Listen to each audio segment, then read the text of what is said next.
The rain hammered against the old farmhouse like angry fists. Jake Morrison sat at his kitchen table, nursing a cup of coffee that had gone cold an hour ago. Outside, the wind howled through the empty fields, bending the tall grass flat against the muddy ground. He liked nights like this, quiet, lonely, safe. Jake was 42 years old with rough hands and tired eyes. He fixed farming equipment for the colonists who lived nearby. It was simple work, and he preferred it that way. 5 years ago, he had been a colony surveyor, leading teams across unexplored planets. Then came the accident, a cave-in on a mining world. He survived. His team didn't. After that, Jake bought this farmhouse on the edge of nowhere and never looked back. The storm grew worse as midnight approached. Lightning cracked across the sky, turning everything white for half a second. Thunder followed, shaking the windows. Jake finished his coffee and headed for bed. Tomorrow would be another quiet day, just like he wanted. Then he heard it. A sound that didn't belong to the storm. A crash from his barn, followed by a low-pained moan that made his skin prickle. Jake grabbed his flashlight and the old plasma pistol he kept by the door. He pulled on his boots and rain jacket, then stepped out into the storm. The barn door hung open, swinging in the wind.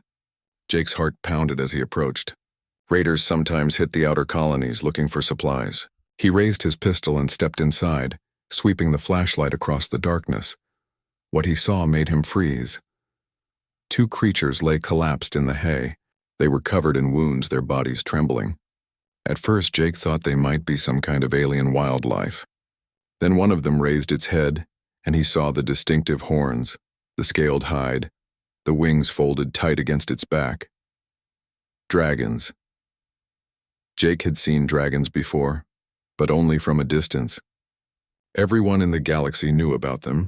They were powerful, proud, and dangerous. Their species had mastered space travel long before humans left Earth. Dragon warships could destroy entire fleets.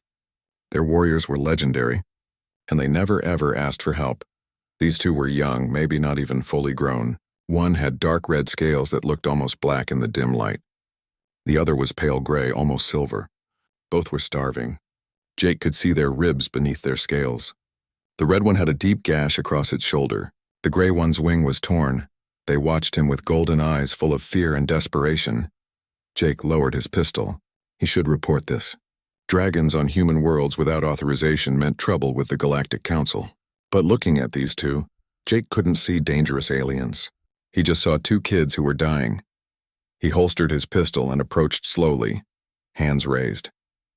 The red dragon hissed weakly, trying to look threatening. The gray one just watched him, too exhausted to react. "Easy," Jake said softly. "I'm not going to hurt you." He went back to the house and grabbed everything he could carry. Medical supplies, blankets, and most importantly, food. He had protein rations meant for emergency situations. They weren't much, but they were better than nothing. He also filled a large bucket with water. When he returned to the barn, both dragons were still conscious, watching him.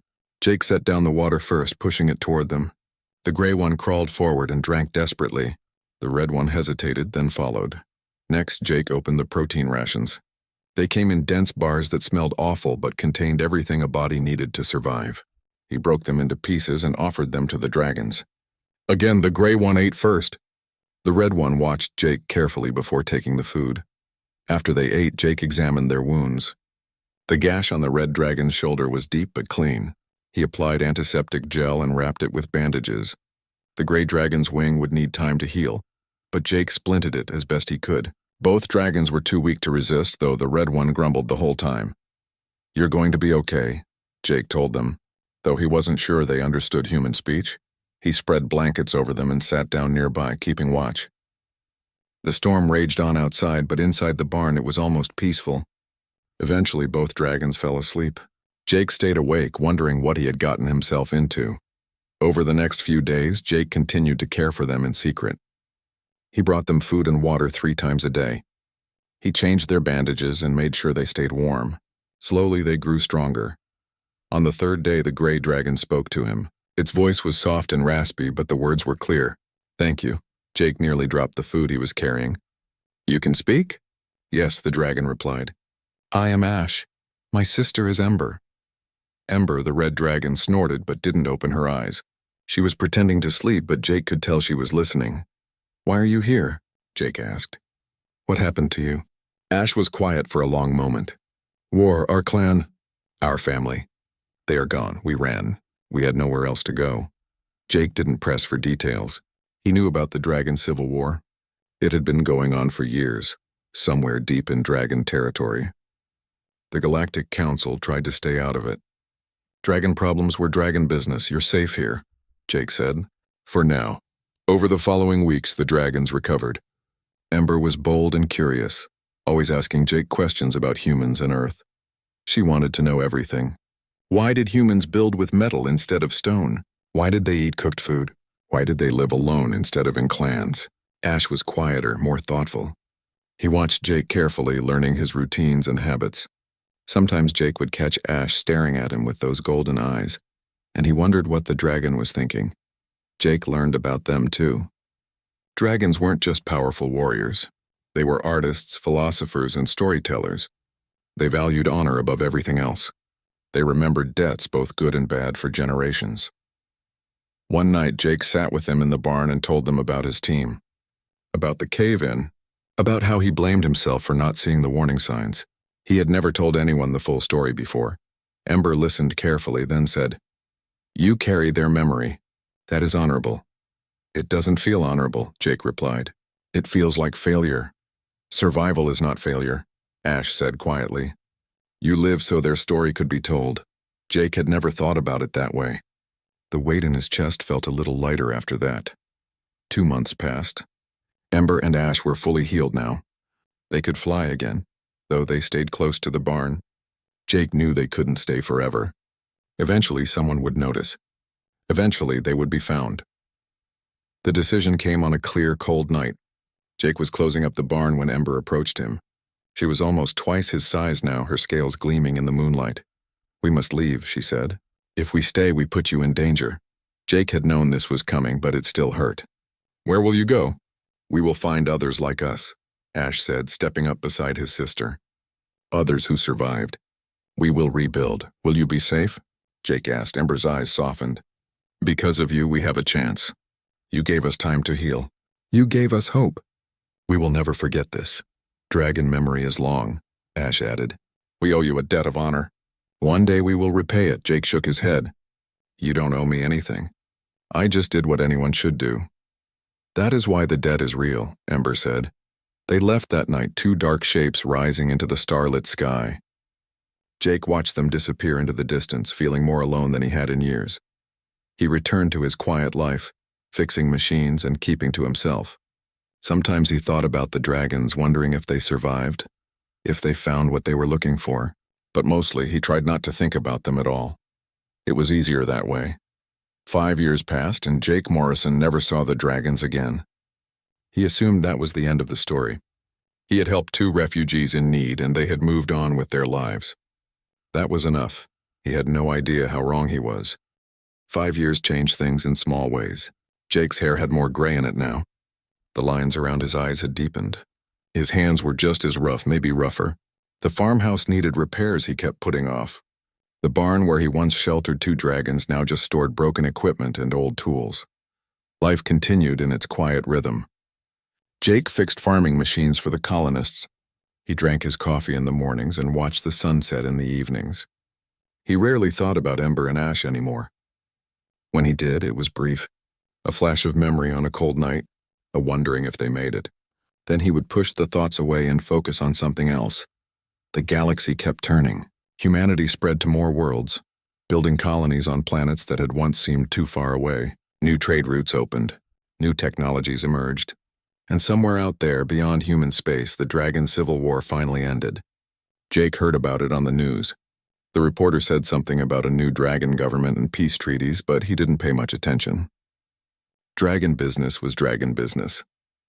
On a Tuesday afternoon in late autumn, Jake was in his garage working on a broken harvester. The machine belonged to a farmer named Pete Collins who grew grain on the eastern fields.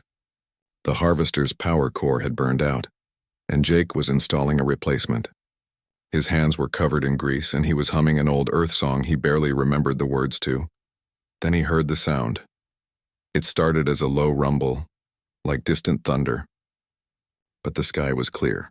Jake wiped his hands on a rag and stepped outside. Other colonists were coming out of their houses too, looking up. The rumble grew louder, deeper, vibrating in his chest. Ships were entering orbit.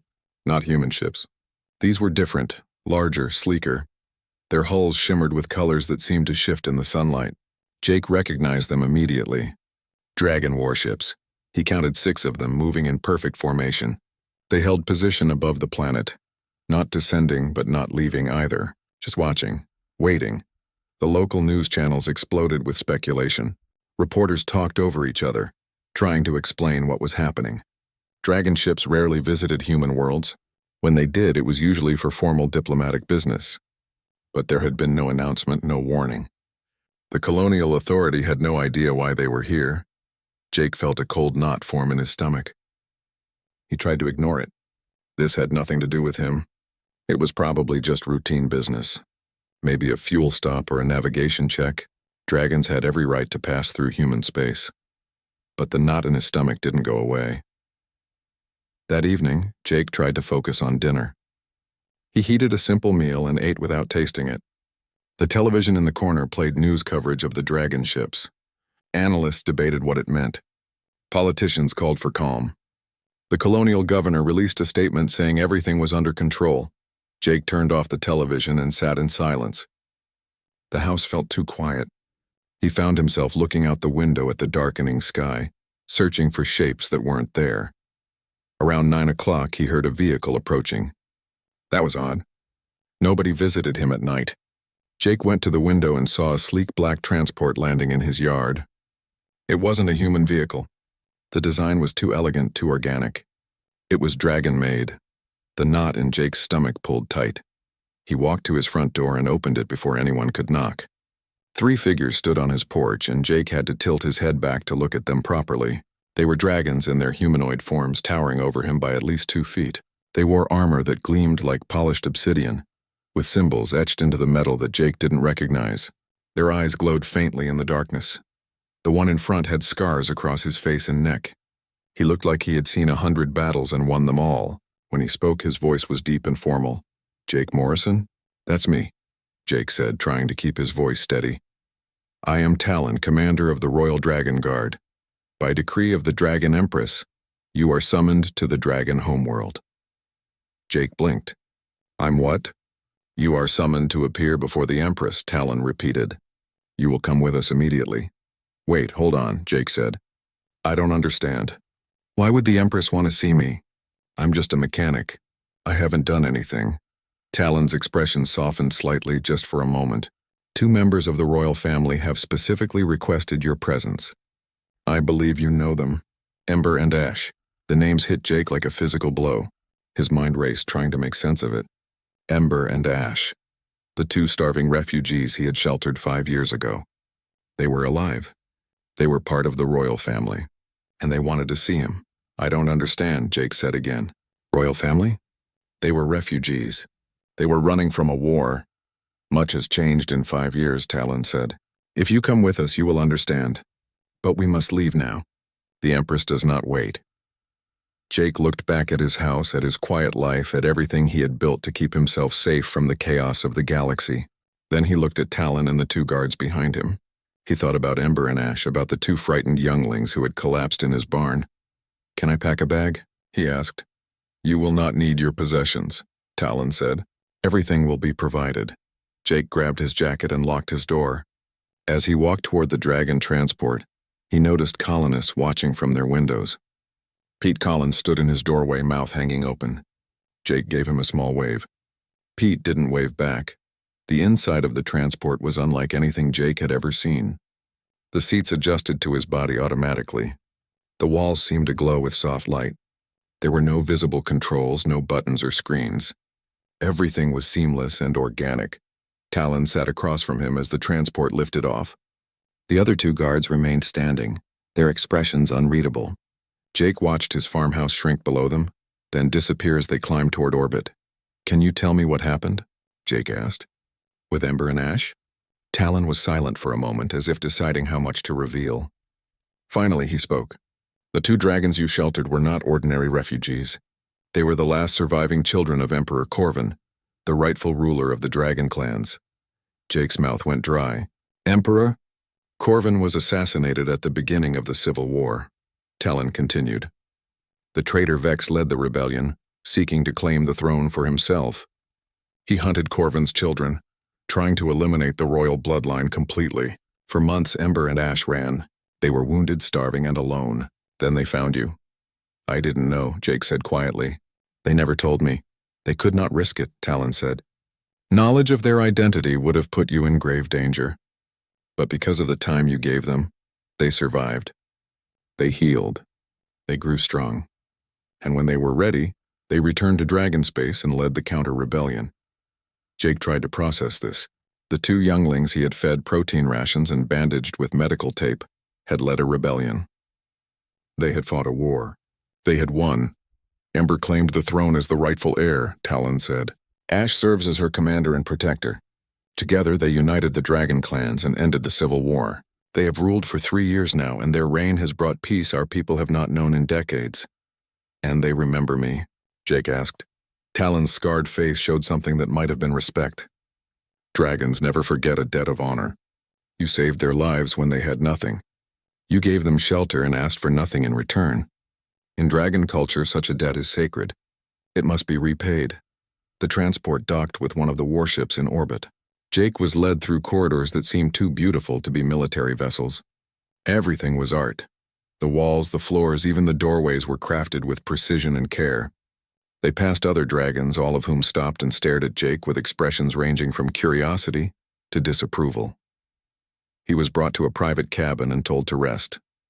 The journey to the dragon homeworld would take 3 days.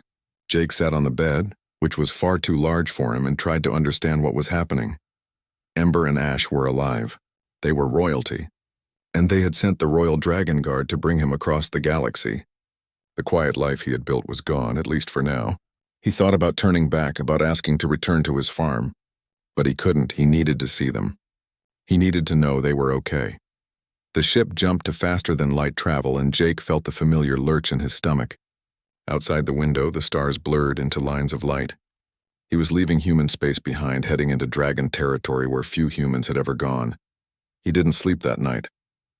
He just sat and watched the stars blur past, wondering what waited for him at the end of this journey. Wondering if the two younglings he remembered would still recognize him. Wondering if he would recognize them. 3 days felt like an eternity and an instant all at once. When the ship finally dropped out of faster-than-light travel, Jake pressed his face to the window and saw something that took his breath away. The dragon homeworld hung in space like a jewel. It was nothing like Earth or the colonies. This was something else entirely. Something ancient and powerful and beautiful beyond words. And somewhere down there, Ember and Ash were waiting for him. The shuttle descended through clouds that shimmered with colors Jake had no names for. Purple mixed with gold, green blended into silver. The air itself seemed alive with light. As they broke through the cloud layer, Jake pressed his face against the window and stared at the world below. The dragon homeworld defied everything Jake knew about planets. Crystal spires rose from the ground like frozen lightning, reaching thousands of feet into the sky. Mountains floated in the air, held aloft by forces Jake couldn't understand. Waterfalls flowed upward instead of down, and cities were built into the sides of active volcanoes, the buildings somehow existing in harmony with the flowing lava. It's beautiful, Jake whispered. Talon, sitting across from him, nodded. This is Drakenheim, the eternal home of our people. No human has walked our soil in 50 years. You should feel honored. Jake did feel honored, but mostly he felt terrified. The shuttle flew over a city that must have held millions of dragons. The architecture was impossible. Buildings twisted and curved in ways that should have collapsed under their own weight. Gardens grew on walls and ceilings. Everything gleamed and pulsed with energy. They landed at what Talon called the Imperial Palace. It sat atop the largest floating mountain Jake had seen, surrounded by smaller peaks that orbited it like moons. The palace itself was a massive structure of white stone and crystal, with towers that reached into the clouds. Dragon guards lined the landing platform, all wearing the same obsidian armor as Talon. Jake stepped off the shuttle on shaky legs. The air smelled different here, cleaner, sharper. It tingled in his lungs with each breath. He followed Talon through massive doors that opened without anyone touching them. Inside, the palace was even more magnificent. The floors were made of polished stone that reflected like mirrors. The ceilings were so high Jake couldn't see them clearly. Art covered every surface. Paintings, sculptures, tapestries that seemed to move on their own. They walked for what felt like hours. Dragons stopped to watch them pass. Some bowed to Talon. Others stared at Jake with expressions he couldn't read. He felt small and out of place, a mechanic from nowhere in a world of legends. Finally, they reached a set of golden doors guarded by 4 dragons in ceremonial armor. Talon stopped and turned to Jake. "Beyond these doors is the throne room," he said. "You will show respect to the Empress. You will bow when presented to her. You will speak only when spoken to. Do you understand?" Jake nodded, his throat too dry to speak. "One more thing," Talon said, and his scarred face softened again. "They have missed you. Both of them. That is not a commander speaking. That is simply the truth." The golden doors swung open. The throne room was vast. The ceiling disappeared into darkness high above. Pillars of crystal lined the walls, each one glowing with internal light. At the far end of the room, on a raised platform, sat a throne made of black stone and silver metal. And on that throne sat a dragon that made Jake's breath catch. She was magnificent. Her scales were deep red, almost black in some lights, brilliant crimson in others. She wore robes of gold and silver that flowed like water. A crown of twisted metal and jewels sat upon her head. Her wings were folded behind her, but Jake could see they spanned at least 30 feet. Her golden eyes locked onto him the moment he entered, and Jake felt the weight of that gaze down to his bones. This was Ember, the starving youngling he had fed protein rations, the frightened refugee who had asked him endless questions about humans. She was a queen now, an empress powerful beyond measure. Standing beside the throne was another dragon, slightly smaller but no less impressive. His scales were silver gray like polished metal. He wore armor instead of robes, with a sword strapped to his back. His eyes were sharp and watchful.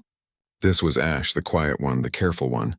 Now he looked like a warrior who could face an army alone and win. Jake walked forward on trembling legs. Talon stayed behind.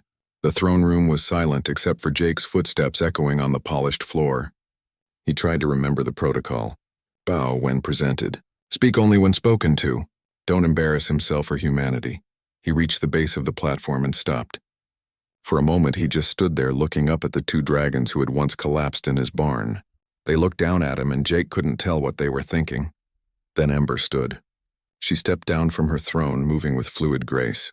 She walked down the platform stairs, her robes trailing behind her. Ash followed, one hand on his sword hilt. They approached Jake, and he remembered he was supposed to bow. He started to bend forward. "Don't," Ember said softly. Jake froze, half bent. Ember closed the distance between them until she stood directly in front of him. Up close, she was even more impressive. She could have killed him with one claw. Instead, she knelt down, bringing her massive head level with his. Her golden eyes were exactly the same as he remembered. Fierce and intelligent, and right now warm with emotion. "Hello, Jake," she said. Jake's eyes stung. He tried to speak but couldn't find words. Ash moved to stand beside his sister, and he was looking at Jake the same way.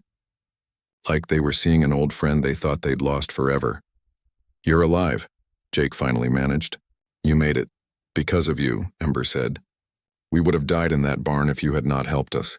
We would have died 100 times over in the years that followed if we had not had time to heal." "I heard what happened," Jake said. "The war. The rebellion. I can't believe you did all that." "We had no choice," Ash said quietly. "Vex would have hunted us forever. We had to fight back. We had to take back what was ours." Ember reached out with one massive claw and very gently touched Jake's shoulder. The gesture was so careful, so full of affection that Jake felt tears threaten to spill over. "We never forgot you," she said. "Even in the darkest moments when we thought we would not survive. We remembered the human who gave us shelter when he had every reason to turn us away.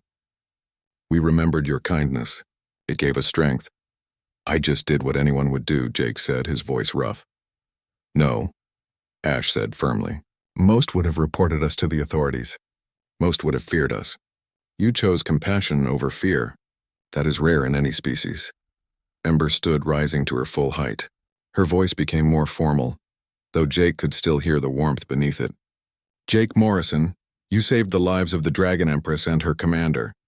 You preserved the royal bloodline and made possible the end of our civil war. In doing so, you saved countless lives, both dragon and those of other species affected by the conflict. This debt must be acknowledged and repaid. You don't owe me anything, Jake protested. I helped because it was the right thing to do, not because I wanted a reward. That is precisely why the debt is real, Ember said. She gestured and servants appeared from side doors carrying items Jake couldn't quite see. I offer you a position as official advisor to the Dragon Throne. You would be the first human to hold such an honor. You would have influence over decisions that affect billions of lives across multiple star systems. Jake's mind reeled. I'm not qualified for that. I'm a mechanic. You will also receive a noble title within Dragon Society. Ember continued. Land on any world you choose. Wealth sufficient to live in comfort for 10 lifetimes. And the protection of the Royal Dragon Guard for you and any family you may have. The servants laid out the offerings. Robes of office, documents with official seals, data tablets showing properties across multiple worlds. It was overwhelming. It was too much.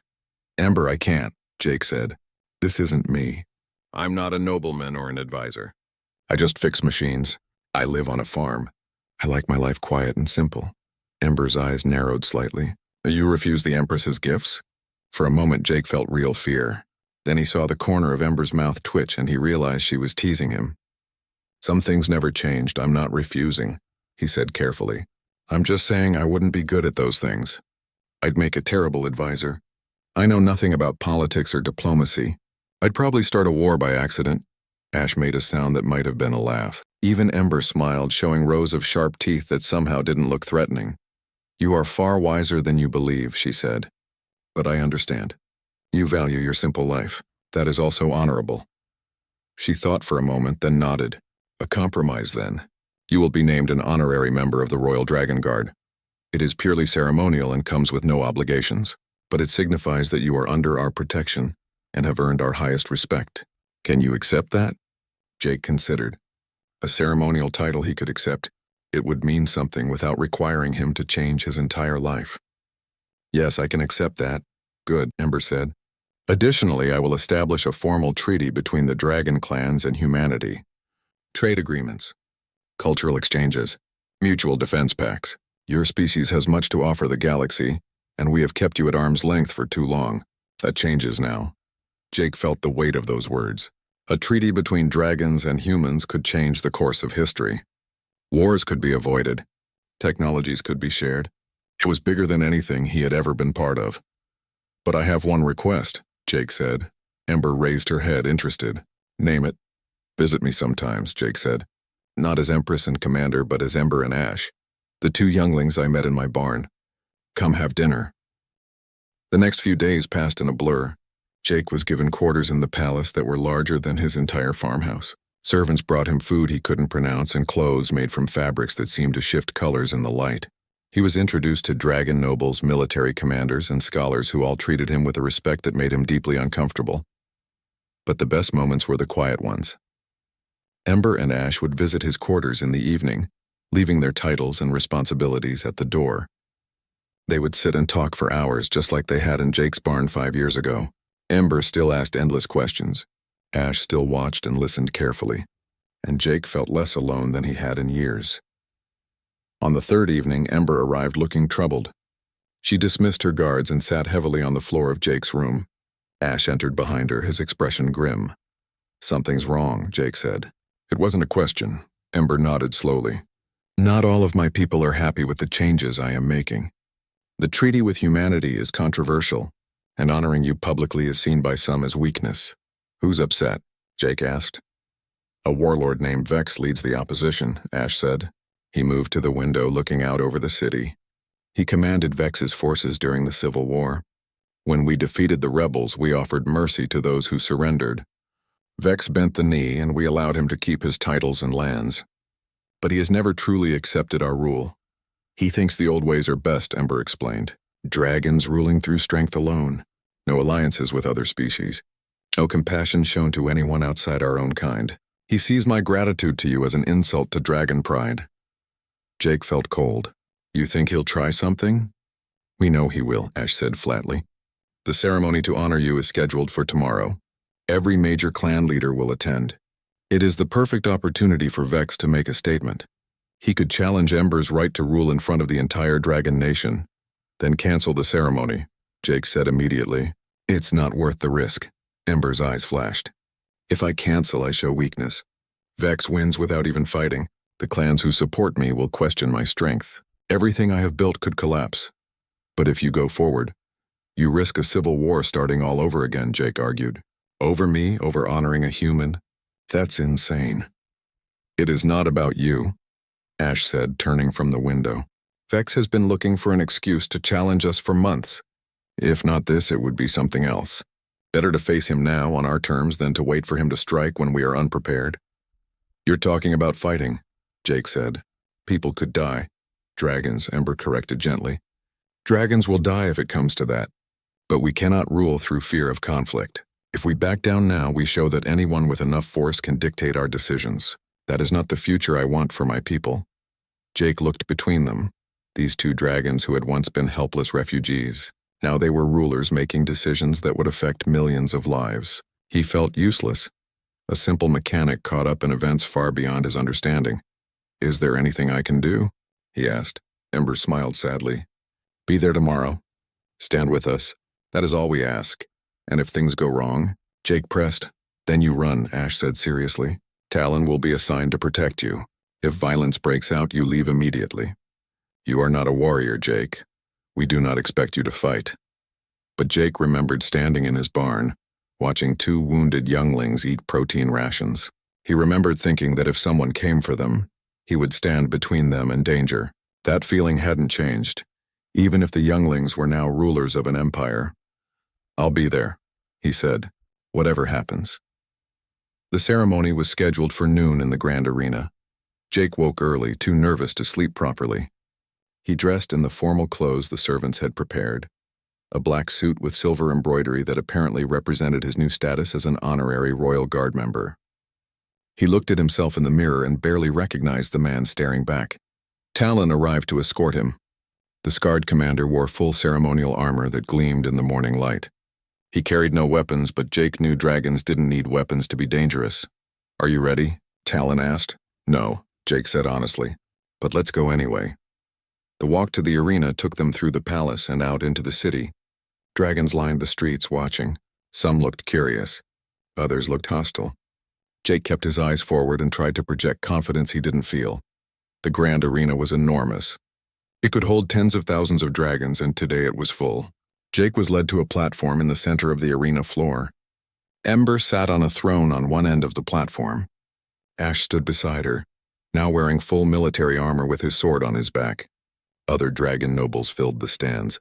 Clan leaders, military commanders, scholars, and representatives from every corner of dragon society. Jake stood at the base of the platform, feeling very small and very exposed. The crowd was loud, a rumbling conversation of thousands of dragons all talking at once. Then Ember raised one claw and instant silence fell. She stood, her crimson robes flowing around her.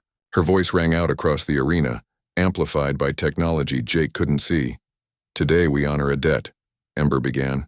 5 years ago, when I was hunted and wounded, when my brother and I had nothing and no one, a human gave us shelter. He asked nothing in return. He expected no reward. He simply saw beings in need and chose compassion over fear. The crowd murmured. Jake couldn't tell if they were approving or disapproving. That human is Jake Morrison, Ember continued. He stands before you now. By his actions, he preserved the royal bloodline. He made possible our victory over the traitor Vex and the end of the Civil War. He embodies the highest ideals of honor that we dragons claim to hold dear. Today I declare him an honorary member of the Royal Dragon Guard and a friend to the dragon people for all generations. Ember gestured, and servants brought forward a ceremonial piece of armor, a chestplate made of the same obsidian material as the Royal Guard's armor, sized for a human. It was beautiful and terrifying all at once. Jake climbed the steps to the platform, his heart hammered in his chest. Ember smiled at him encouragingly. He turned to face the crowd, and servants began fitting the armor to his chest. The weight of it was significant but not unbearable. It felt solid and real. Then chaos erupted. Explosions rocked the arena. Jake was thrown off his feet by the blast. His ears rang. Smoke filled the air. Through the haze, he saw dragons in dark armor storming the platform. They moved with military precision, cutting down guards who tried to stop them. Talon grabbed Jake and pulled him behind the throne. "Stay down," he commanded, then drew his sword and charged into the fight. Jake's head spun. He tried to understand what was happening. This was the attack Ash had predicted. Vex was making his move. Through the smoke, Jake saw Ember surrounded by attackers. She fought with claws and fire, but there were too many. Ash was battling his way toward her, cutting through enemies with his sword. But more kept coming. Then Jake saw him. A massive dragon in spiked armor, larger than any Jake had seen. His scales were black as night and his eyes burned with hatred. This had to be Vex. He moved toward Ember with deadly purpose. Jake didn't think. He just reacted. He grabbed a fallen guard's sword even though he had no idea how to use it properly. He ran toward Ember, screaming at Vex to get his attention. It worked. Vex turned, surprised to see a human charging at him. For half a second, the massive dragon just stared. Then he laughed, a sound like grinding stone.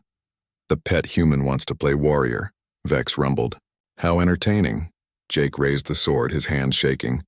He knew he couldn't win this fight. Vex could kill him with one swipe. But Jake could buy time. He could give Ember a few more seconds to recover. Vex raised one massive claw, preparing to strike. Then Ash was there, his sword blocking Vex's attack. The sound of metal on claw rang across the arena. Ash pushed Vex back, putting himself between the warlord and Jake. "Your fight is with me," Ash snarled. Ember regained her feet, blood dripping from a wound on her shoulder. She moved to stand beside her brother, facing Vex together. The warlord's forces hesitated, seeing their leader confronted by both rulers. "This is your great empress?" Vex shouted to the crowd. "Saved by a human? Needing protection from her own brother?" "This is weakness." "No," Ember said, her voice carrying across the arena. "This is strength. Strength is accepting help when it is offered. Strength is building alliances instead of standing alone. Strength is fighting for something greater than your own pride." She glanced at Jake, still holding the sword he didn't know how to use, still standing despite every reason to run. Her eyes softened for just a moment before hardening again as she faced Vex. "You speak of the old ways," Ember continued, "of dragons conquering and ruling through fear. Those ways led to civil war. Those ways led to our people killing each other for decades. I offer something different. A future where dragons stand alongside others instead of above them. Then you are no true dragon," Vex roared. He charged forward, massive and terrible. The fight that followed was brutal and fast. Vex was powerful, a veteran of countless battles. But Ember and Ash fought as one, moving in perfect coordination. They had trained together their entire lives. They knew each other's movements instinctively. Ember stood over Vex, her claws at his throat. Blood dripped from wounds on her shoulder and side, but she held steady. The massive warlord struggled beneath her, then went still. He knew he was beaten. "Yield," Ember commanded, her voice carrying across the silent arena. Vex's eyes burned with hatred, but he spoke the words. "I yield." Ember released him and stepped back. Ash moved to her side, sword still drawn. Royal guards surrounded Vex and his followers, securing them. The immediate danger was over, but the arena remained tense. Thousands of dragons watched, waiting to see what their empress would do next. Jake dropped the sword he'd been holding. His hands were shaking so badly he couldn't have held it much longer anyway. Talon appeared beside him, checking him for injuries. Jake was fine physically, though his mind was still catching up with what had just happened. He had charged at a dragon warlord with a sword. What had he been thinking? Ember turned to face the crowd. She was wounded and exhausted, but she stood tall. When she spoke, every dragon in the arena heard her clearly. "Today you witnessed a challenge to my rule," she said. "Vex claimed I am weak because I honor a human, because I seek alliances instead of conquest, because I believe in compassion as much as strength." She gestured to Jake, still standing on the platform in his partially fitted ceremonial armor. "This human had every reason to flee when the fighting started. He is not a warrior. He had no obligation to stay. Yet when he saw me in danger, he ran toward the fight, not away from it. He placed himself between me and my enemy, knowing he would likely die." The crowd murmured. Dragons were looking at Jake differently now. With curiosity. With something that might have been respect. "That is true courage," Ember continued. "That is true honor. Not fighting because you are strong, but fighting despite being weak, standing beside your friends even when it would be easier to run. This is what I mean when I say we must change. This human understands honor better than those who claim we should reject all outsiders. She walked toward Jake, who stood frozen. She knelt down so her massive head was level with his. Her golden eyes were warm and fierce and proud. "Jake Morrison," she said formally, "you have proven yourself in blood and fire. You stood with the Dragon Empress when she faced her enemies. You are worthy of the honor I bestow upon you." Servants returned with the ceremonial armor. This time they completed the fitting without interruption. The obsidian chestplate settled onto Jake's shoulders and he felt the weight of it. It was real now. Official. He was an honorary member of the Royal Dragon Guard, recognized before all the dragon clans. The crowd's murmur grew louder. Then one dragon in the stand stood and roared approval. Then another. Then another. Within seconds, thousands of dragons were roaring, the sound shaking the arena to its foundations. Not all of them, Jake noticed. Some remained seated, silent. But enough voices joined the chorus that the message was clear. The Empress's decision was accepted. Ember smiled, showing her sharp teeth. Ash nodded once, a gesture of approval. Jake tried to smile back, but mostly he just wanted to sit down before his legs gave out. The ceremony concluded with traditional dragon rituals Jake didn't fully understand. There was chanting in an ancient language and fire displays that lit up the arena. Finally, Ember declared the ceremony complete, and Jake was led back to the palace by Talon and a squad of guards. In his quarters, Jake collapsed onto the bed. The adrenaline was wearing off and exhaustion hit him like a physical blow. He lay there, staring at the ceiling, trying to process everything that had happened. He had been in an arena full of dragons. He had witnessed a rebellion. He had charged at a warlord with a sword. It all seemed impossible. There was a knock at his door. Jake sat up as Ember and Ash entered. They had both been treated by healers, their wounds bandaged. They looked tired but satisfied. "That was insane," Jake said. "All of it. The attack, the fight, me with that sword. What was I thinking?" "You were thinking like a friend," Ember said, settling onto the floor. "You saw someone you cared about in danger and you acted. That is what friends do." "I almost got killed," Jake pointed out. "If Ash hadn't been there, Vex would have crushed me." "But I was there," Ash said. "And I always will be. For both of you." They sat in comfortable silence for a moment. Then Ember spoke again, her tone more serious. "What you did today changed something important. The dragons who doubted you saw your courage. They saw a human stand beside dragons in battle. That will make our alliance stronger. It will make the treaty more acceptable to those who were opposed." "I didn't do it for politics," Jake said. "I did it because you're my friends." "We know," Ember said softly. "That is why it mattered." Over the next week, Jake remained on the dragon homeworld as a guest of honor. He attended formal dinners with clan leaders. He toured dragon cities and saw wonders he never imagined existed. He learned about dragon history and culture from scholars who seemed amazed that a human wanted to learn. But the best times were still the quiet evenings. With Ember and Ash, they would sit in his quarters or walk through the palace gardens, talking about everything and nothing. They told him stories of their childhood before the war, when their father was still alive and the clans were at peace. Jake told them about Earth, about growing up in a small town and learning to fix machines from his grandfather. On his last night before returning home, they shared dinner in Ember's private chambers. The food was exotic and delicious, though Jake couldn't identify half of what he was eating. They laughed and talked late into the night, and Jake felt a peace he hadn't known in years. "I don't want to leave," he admitted, "but I also miss my farm." "Does that make sense?" "Perfect sense," Ash said. "Home calls to us all eventually." "You will return, though," Ember said. It wasn't a question. "The treaty will require regular meetings between our peoples. I will need advisors I trust, and more importantly, I will want to see my friend." "I'll come back," Jake promised. "And you're both still welcome at my farm, anytime. The invitation stands forever." "We will visit," Ember said. "Not as Empress and Commander, but as Ember and Ash. We will sit in your barn and eat your terrible protein rations and ask you annoying questions about humans." "Those rations are not terrible," Jake protested, laughing. "They're nutritious. They taste like recycled boots," Ash said, and even he was smiling. The next morning, Jake boarded a dragon ship for the journey back to human space. The farewell was harder than he expected. Ember and Ash both came to see him off, along with Talon and what seemed like half the royal guard. "Thank you," Jake said, not sure how to express everything he felt. "For remembering me, for honoring me, for being my friends." "Thank you," Ember replied, "for saving 2 starving refugees when you had no reason to, for showing us that kindness exists in the universe, for standing with us when darkness came." "Always," Jake said. The journey home took 3 days.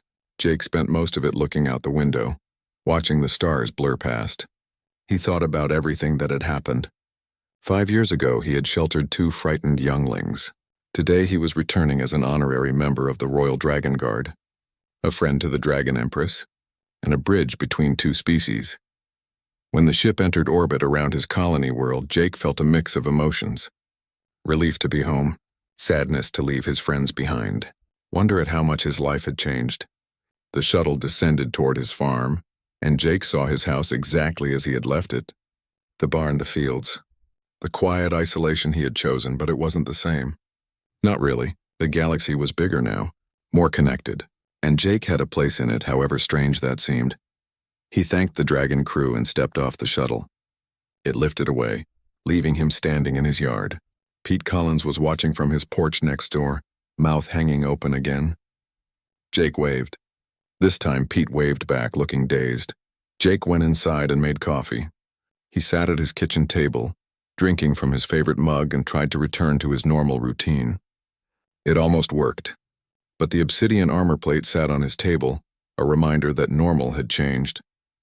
3 months later, Jake was in his garage working on a broken harvester when he heard the familiar sound of dragon wings.